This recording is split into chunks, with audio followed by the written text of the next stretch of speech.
Hi, this is Kendra from Pencil and Pigment, and today I'm talking about a game of shrooms and planning. Now, this is a Midori notebook. This is the traditional ivory paper that they have. This is an A4 size. I did sketch timber in here, and I left room to add more things. But if you'd like to see a sketchbook tour of some of the things I illustrated, I can link that below. But what I kept working on, and I hope you can see this, are sketches for my bricks. Now I've decided on bricks for Game of Shrooms, and I kept doodling and drawing. So this is sort of my koi idea, and I'm just using, this is a black wing, but it's the equivalent of a 2B. That's very nice and smooth. You just, the softer they are, the more you have to sharpen them because they dull down pretty quick. So here's some koi, and here, it's not a full-size brick, but I wanted to sort of get an idea for maybe a crow with a moon. Didn't care for that one. These are the ones I did on camera. I'll link the video where I started the initial sketches. All the Midoris come with a bookmark depending, the color depends on what the paper is. So this is just plain page, and this is the size, so the bookmark's maroon.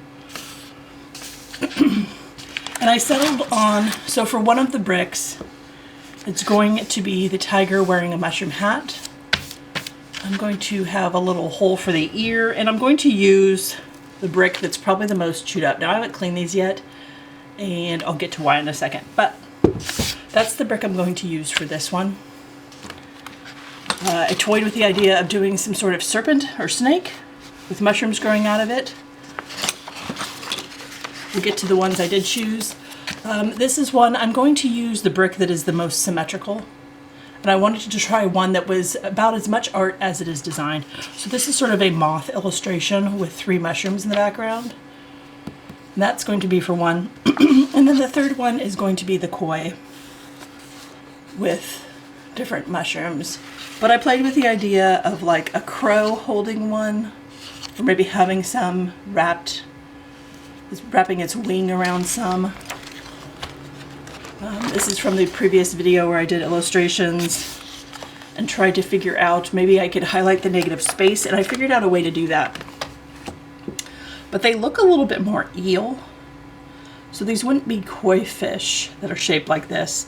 And then the negative space would form sort of the mushroom.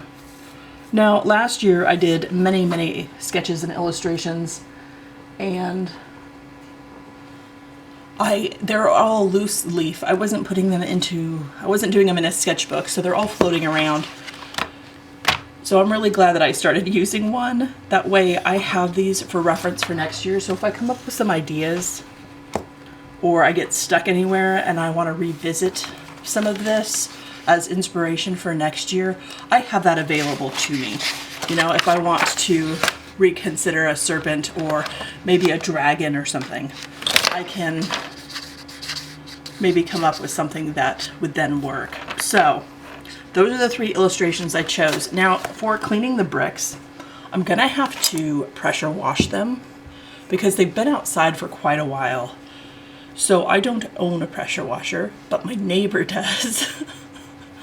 So I am going to make him cookies and trade pressure washing, borrowing his washer, with some cookies that we're gonna make. But here are a couple of the bricks, and I did try and see if our hose nozzle was good enough, and it wasn't. So this one will be for the fish, and I'll have to angle it in such a way that I really like this arch, and I want to highlight that with a fin. So that's gonna be fun to sort of utilize this shape. Now, things that were nixed, things that I'm not going to do, are because of this color. So I toyed with the idea of creating an illustration that had, because I want this to show through, I want to have non-painted portions where you see the actual brick color, of mushrooms as like boats, like a mouse and an upside down mushroom in the sea. But this being red, I don't really want to have it look like a sea of blood. And the other thing that I sort of crossed off my list was to have this sort of be sky. So I don't, unless I'm doing a huge thing with clouds and turning this into sunset, it would kind of make a strange colored sky. So the way I have it set, it's going to kind of look a little bit more earthy-ish, save for the fish. The fish is going to kind of, I don't know how I'm going to do that, but it's a careful consideration when you create on a colored plane like this, how you're going to highlight that and not highlight that to get your message across. And I think enough of my fish is going to be painted that it's not going to look too strange, because I want my fish to kind of be this color. And as you can see, this is a very uneven surface. I'm going to be using teeny tiny brushes. The next step after cleaning these, I'm going to take some chalk pencils and I'm going to chalk the General's chalk pencil that I don't really care for on paper. I'm going to use to outline shapes. I'm going to still use that product. I will link a review I did of those and figure out how best to sort of honor the brick shape and roll with it and have it be something that looks like it was always meant to be this shape and design. So that's where I'm at with my process of Game of Shrooms. Now I've already am over an hour into what I've done here with sketches and sort of preliminary ideas and sort of making lists and charting things out and stuff.